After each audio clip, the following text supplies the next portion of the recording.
Hello there. In this video, you will learn about 10 common phrasal verbs with its meaning and examples. Let's dive in.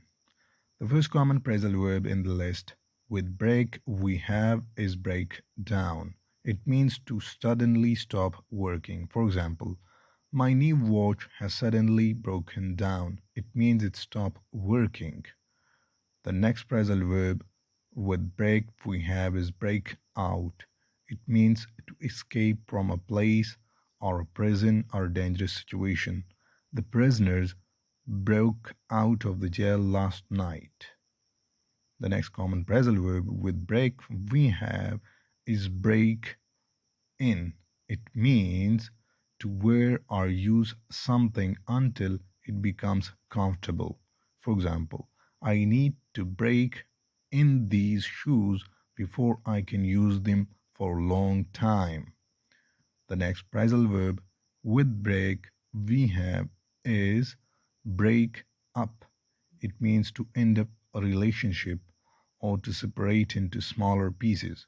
They decided to break up after a long argument. The next common phrasal verb with break we have is break away. It means to escape from someone's control or influence.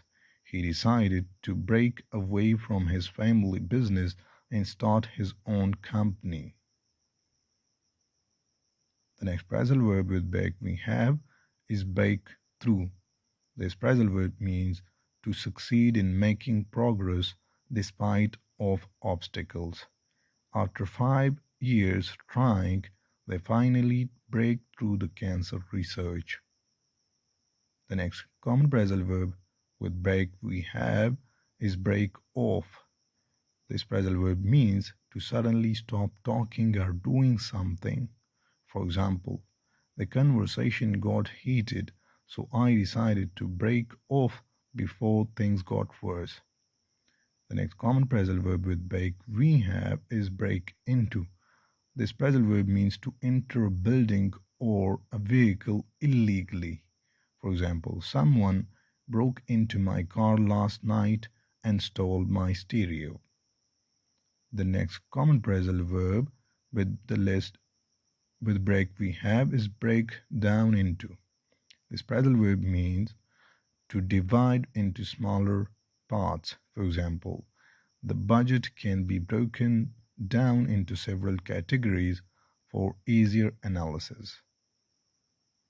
The next common phrasal verb with break we have is break out in. This phrasal verb means to suddenly develop a rash, acne, or other skin condition. I want you to write down this phrasal verb in your own sentence. For more such content, if you wish to improve your English level, then subscribe to this channel. Thanks for watching and follow us for more.